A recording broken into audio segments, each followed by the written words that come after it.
കഴിഞ്ഞ ദിവസം നമ്മൾ ഇവിടെ വീട്ടിലുള്ള പനിനീർ ചാമ്പയുടെ ഒരു വീഡിയോ ഇട്ടിരുന്നേ.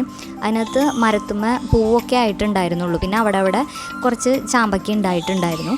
പക്ഷേ ഇപ്പോൾ നല്ല ഭംഗിയുള്ള ചാമ്പയ്ക്ക കുലകൾ തന്നെ ഉണ്ടായിട്ടുണ്ട് കേട്ടോ. ഈ പനിനീർ ചാമ്പ എനിക്ക് പേഴ്സണലി ചുവന്ന കളറുള്ള ആ ചാമ്പക്കായാണ് കേട്ടോ കൂടുതൽ ഇഷ്ടം. ഒരിത്തിരിയും കൂടി മധുരം എനിക്ക് അതിനാണ് തോന്നിയിട്ടുള്ളത്. പക്ഷേ ഉപ്പൊക്കെ കൂട്ടി കഴിക്കാനായിട്ട്, ഉപ്പും മുളകൊക്കെ കൂട്ടി കഴിക്കാനായിട്ട് ഈ ചാമ്പയ്ക്കും നല്ല അടിപൊളിയാണ് കേട്ടോ.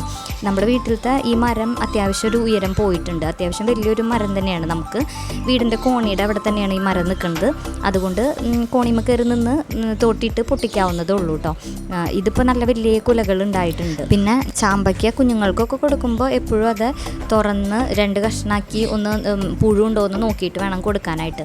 പുറത്ത് കുഴപ്പമില്ലെങ്കിലും ചില ചാമ്പയ്ക്കയുടെ ഉള്ളിൽ കുഞ്ഞു കുഞ്ഞു പുഴുക്കൾ ഉണ്ടായിരിക്കും.